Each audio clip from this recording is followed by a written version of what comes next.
नमस्कार, खबर का पंचनामा देख रहे हैं आप। मैं हूं निश्चित दुबे। हम लेकर आए हैं देश दुनिया की 5 बड़ी खबरें जिस पर चर्चा के लिए मौजूद हैं कैपिटल टीवी के editor in chief doctor Manish Kumar. बहुत बहुत स्वागत है सर आपका। धन्यवाद। सबसे पहले एक नजर हेडलाइंस पर। इलेक्शन कमीशन ने 5 राज्यों में चुनाव की तारीखों का किया ऐलान। पश्चिम बंगाल में 23 और 29 अप्रैल को होगी वोटिंग। वहीं तमिलनाडु में 23 तो असम, केरल, पुडुचेरी में 9 अप्रैल को मतदान। चुनाव से पहले ममता बनर्जी का बड़ा ऐलान। पुजारियों और मुअज्जिनों का मानदेय बढ़ाया। बीजेपी ने कहा यह विकास नहीं बल्कि साफ साफ वोट बैंक की राजनीति। कांग्रेस प्रवक्ता पवन खेड़ा ने किया फर्जी दावा। भारतीय एलपीजी टैंकर अमेरिका के गैर मौजूद पोर्ट जा रहे। खोखली दावे से हुई फजीहत। राज्यसभा चुनाव पर सियासत हुई तेज। हरियाणा में विधायक हिमाचल भेजे गए। ओडिशा में पटनायक का बीजेपी पर आरोप। 37 सीटों के लिए 16 मार्च को होंगे मतदान। ईरान, अमेरिका और इजरायल के बीच युद्ध ने लिया विकराल रूप। वैश्विक तेल बाजार स्थिर। ट्रंप और नेतन्याहू की रणनीति बढ़ा रही है क्षेत्रीय तनाव। तो खबरों में सबसे पहले बात चुनाव आयोग की। चुनाव आयोग ने आज 4 राज्यों और पुदुचेरी में होने वाले विधानसभा चुनाव की तारीखों का ऐलान कर दिया है। इसमें केरल, असम, पुदुचेरी में 9 अप्रैल को चुनाव होने हैं, तो वहीं तमिलनाडु में 23 अप्रैल को और पश्चिम बंगाल में 23 और 29 अप्रैल को वोटिंग होगी। नतीजे 4 मई को आएंगे। असम, केरल, तमिलनाडु और पुडुचेरी में 1 चरण में और पश्चिम बंगाल में 2 चरणों में मतदान होंगे। इन सभी राज्यों में एसआईआर की प्रक्रिया पूरी हो चुकी है। वहीं पश्चिम बंगाल में एक सीधी लड़ाई छिड़ी हुई है चुनाव आयोग और ममता बनर्जी के बीच में एसआईआर को लेकर। अब तो तारीखें भी सामने आ गई हैं। क्या करेंगे ममता बनर्जी सर? देखिए, ममता बनर्जी बहुत परेशान है। उनको समझ में नहीं आ रहा है भाई क्या करना है। चुनाव आयोग ने पिछले 1 सप्ताह से ये ऑलरेडी इंडिकेशन ये दे रहे थे कि अब चुनाव का वक्त आ गया है। वैसे भी 4 मई को अब नतीजे आएंगे। 5 मई वो लास्ट दिन है ममता बनर्जी का एज ए चीफ मिनिस्टर। उससे पहले ही चुनाव होना था, लेकिन एसआईआर को लेकर के कई सारी शंकाएं चल रही थी कि बंगाल में क्या होगा नहीं होगा। लेकिन आज इलेक्शन कमीशन ने एक बहुत ही बढ़िया तरीके से बताया कि उनकी तैयारी कैसी है। पहले जो अलग अलग फेजेस में होते थे, जैसे बंगाल में 8 फेज में पिछली बार चुनाव हुए, इस बार 2 फेज में कर दिया गया। पूरे तमिलनाडु में 1 फेज में चुनाव, केरल में 1 फेज में चुनाव, पुदुचेरी में 1 फेज में चुनाव और असम में भी 1 फेज में चुनाव। तो 2-3 चीजें समझ में आ रही है। एक, भारत का जो इलेक्टोरल सिस्टम है वो धीरे धीरे इतना संपन्न होता जा रहा है कि अब कई फेज में चुनाव करने की आवश्यकता नहीं पड़ती है। दूसरी चीज, बंगाल में इतना ज़्यादा इसलिए भी होता था फेजेस में क्योंकि नक्सलियों का प्रभाव था। अमित शाह ने नक्सलियों को खत्म कर दिया, तो वो भी एक एडेड एडवांटेज है। ये जो आज की जो घोषणा है उसको इस संदर्भ में समझने की आवश्यकता है कि जो प्रधानमंत्री मोदी एक बार में पूरे देश का चुनाव करने की जो योजना बना रहे हैं, उसकी तरफ इलेक्शन कमीशन का ये एक कदम माना जा सकता है कि ये फर्स्ट स्टेप लिया गया है कि क्या पूरे राज्य में एक बार में एक साथ आप चुनाव करवा सकते हैं या नहीं। अभी बिहार में भी कई फेजेस में हुए। अब ये ट्रेंड बनता जाएगा कि आप जिस दिन यूपी हो, बंगाल हो, महाराष्ट्र हो, ये जो बड़े बड़े राज्य हैं, वहां एक बार में एक दिन में आप ये चुनाव करवाने में आप सक्सेसफुल हो जाते हैं, तो इसका मतलब है कि हमारा सिस्टम मजबूत होता जा रहा है और वही आज की घोषणा से दिख रहा है। जी, तो पश्चिम बंगाल की मुख्यमंत्री ममता बनर्जी ने चुनाव आयोग की घोषणा से कुछ ही घंटे पहले ही पुजारियों और मुअज्जिनों के मानदेय में 500 रुपए बढ़ाने का ऐलान कर दिया। अब उन्हें हर महीने करीब 2000 रुपए दिए जाएंगे और सरकार ने लंबित आवेदनों को भी मंजूरी दे दी है। लेकिन इस फैसले का समय ही सबसे बड़ा सवाल बन गया है।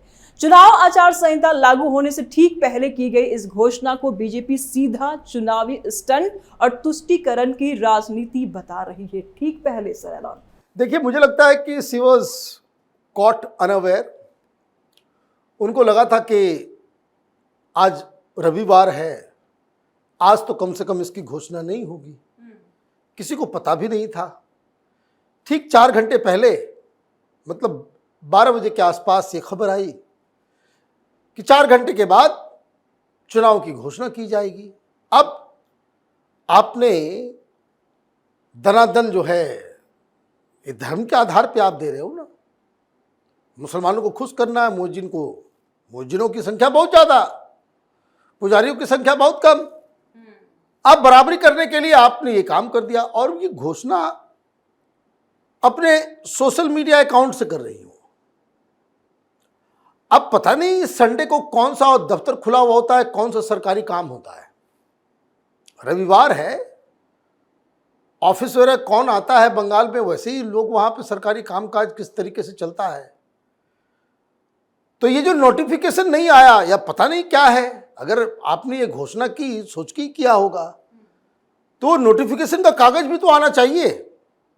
तो इसका मतलब ये है कि आप लैक लस्टर तरीके से चीज़ों को कर रहे थे। इनको लग रहा था कि थोड़ा लंबा चलेगा, उनको लग रहा था कि अभी चुनाव नहीं होंगे क्योंकि एसआईआर का काम अभी बाकी है।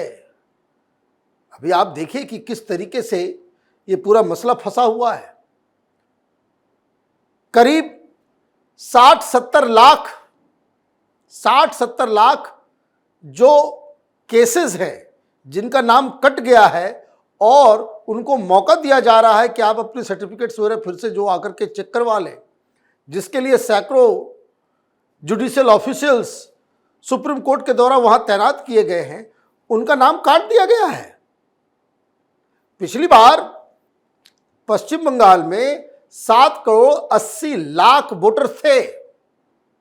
आज क्या बताया गया?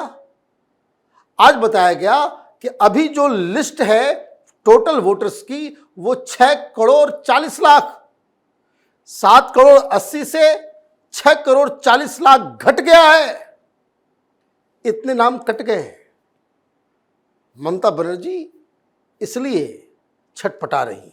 जी, तो कांग्रेस के प्रवक्ता पवन खेड़ा ने सरकार पर आरोप लगाए कि 2 भारतीय झंडे वाले एलपीजी टैंकर भारतीय पहुंचने के बजाय अमेरिका के एक जैक्संस नाम के पोर्ट की ओर जा रहे हैं, जहां असल में बड़े जहाजों के लिए कोई बंदरगाह मौजूद ही नहीं है।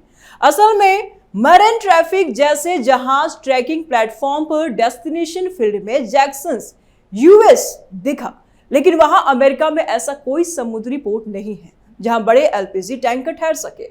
जबकि सच्चाई यह है कि ये दोनों जहाज शिवालिक और नंदा देवी असल में मुद्रा और कंधला यानी कि भारत की तरफ ही चल रहे हैं और वे भारत के डोमेस्टिक एनर्जी सप्लाई के लिए एलपीजी लेकर आ रहे हैं। जमकर फजीहत हुई और इसके बाद पवन खेड़ा को अपना ट्वीट हटाना पड़ा। राहुल गांधी, कांग्रेस के नेता, कांग्रेस के प्रवक्ता सब अपनी और अपनी पार्टी की सब नैया डुबाने में लगे। नैया के डुबाने की बात नहीं है, इनसे आप क्या उम्मीद करेंगे? और प्रधानमंत्री सिर्फ बोल करके छोड़ देते हैं।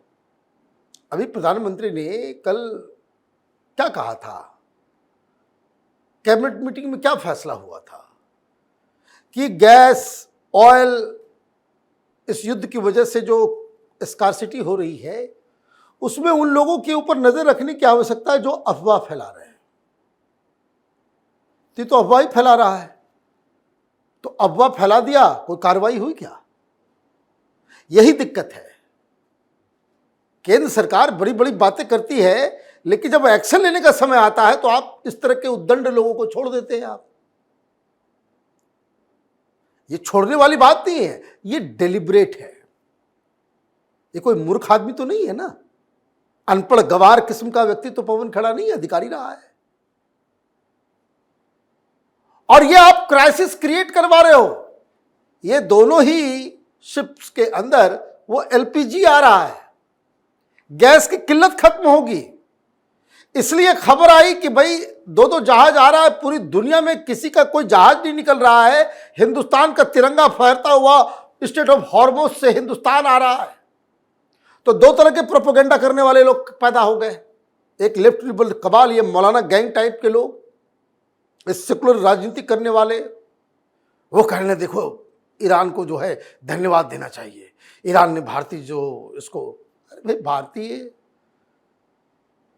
भाई उसको जरूरत है हिंदुस्तान की। कोई आपका चेहरा देख करके नहीं वो भारत के शिप्स को जो है वो आने दे रहा है। उसका 2 शिप कोची में लगा हुआ है, ईरान का हमने संरक्षण दे रखा है। हिंद महासागर में जाएगा, अमेरिका ठोक देगा उसको, उसके लोग और उसके शिप को बचा करके हमने पनाह दे रखा है उनको। International relation give and take के ऊपर चलता है। तो एक तो वो कि कोई ईरान जो हमारे ऊपर एहसान कर रहा है, ये बेकार की बात। और ये लोग जो अफवाह फैलाने को ही राजनीति का हथियार समझते हैं, इन्होंने अपना कांड कर दिया। मालूम चला कि ये दोनों आ रहे हैं, ये कल हिंदुस्तान पहुंच जाएंगे और इनको कह रहे कि नहीं तो वो अमेरिका जा रहा है। कि सब आप अपने कौन से बिल्कुल किसको कह सकते कि डर्टी माइंड, निगेटिव माइंड, और इस तरीके से आप देश की जनता, इसलिए देखिए देश भर में भाई होर्डिंग शुरू हो गया ना। सरकार कहां कहां किसको किसको पकड़ेगी। आपने क्राइसिस क्रिएट कर दिया, लोग घर में भी 3-3 सिलेंडर बना करके बैठे हुए हैं, 3-3 सिलेंडर बना करके रखे हुए हैं। किल्लत है तो उसको किस तरीके से टैकल किया जाए ये नहीं।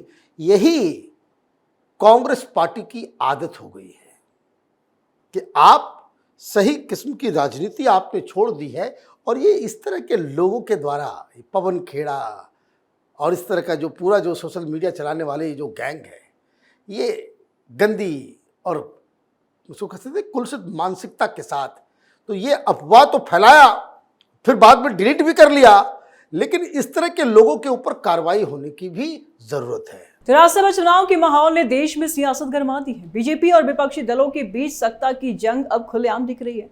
हरियाणा में कांग्रेस के कई विधायक सुरक्षा के नाम पर हिमाचल ले जाए गए हैं ताकि कोई हॉर्स ट्रेडिंग ना कर पाए। उड़ीसा में नवीन पटनायक ने बीजेपी पर खरीद फरोख्त का आरोप लगाया, जबकि बीजेपी इसे सीरियस से खारिज कर रही है। बिहार में भी हर राजनीतिक दल अपने अपने उम्मीदवारों को जिताने की पूरी तैयारी में है। चुनाव आयोग ने घोषणा की है कि 16 मार्च को 10 राज्यों में 37 सीटों के लिए वोटिंग होगी। इस चुनाव से साफ है कि सत्ता का खेल अब केवल विधानसभाओं तक सीमित नहीं है, बल्कि संसद के ऊपरी सदन में भी राजनीतिक जंग तेज हो गई है। सर, कल मतदान है, कल चुनाव है, कैसे देखते हैं? देखिए 37 सीटों के ऊपर चुनाव नहीं होगा, वो ऑलरेडी डिसाइडेड है। ये कोटा सिस्टम से लोग राज्यसभा में जाते हैं कि किसकी कितनी संख्या है। मोटा मोटी 3-4 सीटों के ऊपर चुनाव होंगे, हरियाणा में, बिहार में और उड़ीसा में एक सीट बेसिक। अब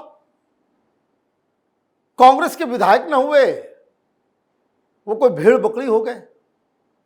आरोप लगा रहे हो हॉर्स ट्रेडिंग का। भाई हॉर्स हो तब तो कोई ट्रेड करे, आपने तो उसको भेड़ बकरी बना दिया। हरियाणा वाले को उठा करके लेकर के आप शिमला में पैक कर दिए, उड़ीसा वाले को उठा करके आप बेंगलोर ले जाकर के पैक कर दिए। भाई वो आदमी की क्या है। बिहार में देखिए और बाकी जगह देखिए, भारतीय जनता पार्टी के विधायक तो अपना घूम रहे हैं, वहां खाना चल रहा है। पटना में जो है वो इफ्तार पार्टी तो ये करवा रहे हैं अपने ओवैसी साहब, बाकी सारे लोग फ्री हैं। और दिक्कत क्या है कि आपने अपने एमएलए को भेड़ बकरी बना करके उधर भेज दिया, हॉर्स ट्रेडिंग की बात कर दी। अब मालूम चल रहा है कि जो लोग वहां गए उसमें बहुत सारे लोग नहीं गए, कुछ लोग उसमें भी गच्चा दे दिए, कोई तबीयत खराब कर लिया, कोई फोन ऑफ कर लिया। उड़ीसा में एक मिल ही नहीं रहा, उड़ीसा में मिल ही नहीं रहा कोई। एक विधायक वो गायब, फोन ही ऑफ हो गया उसका। एक महिला विधायक है, वो बोली कि क्या है, मुझे तो पता ही नहीं है, हमको तो कंसल्ट नहीं किया कि किसको वोट करना है। तो आपका ये पवन खेड़ा टाइप के लोग, ये जयराम रमेश टाइप के लोग, ये केसी वेणुगोपाल जैसे लोग, ये राहुल गांधी, जहां राजनीति करनी है, राज्यसभा का चुनाव इतना इंपॉर्टेंट है, आपके हाथ से सीट जा रहा है, 25 से कम संख्या हो गई और जो हो जाएगी तो फिर आप नेता प्रतिपक्ष भी नहीं रहेंगे राज्यसभा के अंदर में, वो भी छीन लिया जाएगा, क्योंकि उसका सिस्टम है 10% के कम से ज़्यादा आपके पास सांसद होने चाहिए राज्यसभा के अंदर। मामला वहाँ फंसा हुआ है, और ये जो है यहाँ सोशल मीडिया में रील्स और मीम्स बनाने में ही जो है टाइम बर्बाद कर रहे हैं। तो अब तो देखिए कि कल वोटिंग है और वोटिंग से जो अभी तक खबर आ रही है, नुकसान सिर्फ और सिर्फ कांग्रेस पार्टी को ही होने जा रहा है। जी, तो ईरान, अमेरिका और इजराइल के बीच बढ़ता टकराव अब केवल सीमा पर नहीं बल्कि वैश्विक राजनीति, ऊर्जा सुरक्षा और आर्थिक संतुलन पर भी भारी दबाव डाल रहा है। अमेरिकी राष्ट्रपति डोनाल्ड ट्रंप और इजरायली प्रधानमंत्री बेंजामिन नेतन्याहू की मिलीजुली रणनीति ने ईरान के महत्वपूर्ण ठिकानों और मिसाइल नेटवर्क को निशाना बनाया है। वहीं तेहरान ने जवाबी मिसाइल और ड्रोन हमलों का दायरा बढ़ाकर पूरे क्षेत्र में असुरक्षा और आतंक फैलाया है। इस युद्ध का असर वैश्विक तेल बाजार और स्ट्रेट ऑफ हॉर्मुज तक दिख रहा है। अमेरिकी राजनीति गलियारों में भी आवाजें तेज हो गई हैं।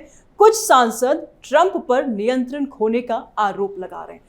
अपने ही घर में ट्रंप घिरे नजर आ रहे हैं। देखिए, ये अमेरिका में होता है, जैसे हिंदुस्तान में गद्दार गैंग है, अमेरिका में भी है। वहाँ तो ऐसे ऐसे लोग हैं, ईरान का झंडा फहरा रहे हैं, वहाँ ईरान के समर्थन में वहाँ जुलूस निकाले जा रहे हैं। तो अमेरिका की कहानी ये अलग है। लेकिन हो क्या रहा है, ईरान अब लूज कर रहा है। और जब मैं रिकॉर्डिंग के लिए आ रहा था तो कुछ चैनलों पे मैं देख रहा था, तस्वीरें आ रही है कि इराक की तरफ से ईरान बॉर्डर्स के ऊपर टैंक्स आ रहे हैं। मतलब अब ग्राउंड के ऊपर लड़ाई शुरू होने वाली है, कब्जा होने वाला है। मतलब ये कि अब ये जो रोज खबर आ रही थी, तो वो अब डायनेमिक्स बदलने वाला है। दो तरह की स्ट्रेटजी नजर आ रही है। अमेरिका पावरफुल मिलिट्री है उसकी, जो खार्ग है या फिर और भी 8-10 आइलैंड है, और खास करके स्ट्रेट ऑफ हॉर्मुज के पास उस पर बमबारी शुरू हो गई। खार्ग के ऊपर अटैक किया गया। बताया जा रहा है कि नाउ अमेरिका ये करना चाह रहा है कि ये जो स्ट्रेट ऑफ हॉर्मुज है, इसके ऊपर पूरी तरीके से कंट्रोल करे। और कंट्रोल कैसे होगा? वो इस तरीके से होगा कि वहाँ आप फिजिकली उन आइलैंड्स के ऊपर कब्जा कर ले। तो ये अमेरिका की तरफ से किया जा रहा है। बहुत बहुत शुक्रिया सर तमाम जानकारियों के लिए। धन्यवाद। तो खबर का पंचनामा में आज के लिए फिलहाल इतना ही। देश विदेश की बाकी खबरों और उनके सटीक एनालिसिस के लिए देखते रहिए कैपिटल टीवी। हमें लाइक कीजिए, शेयर कीजिए और कैपिटल टीवी को सब्सक्राइब कीजिए। नमस्कार।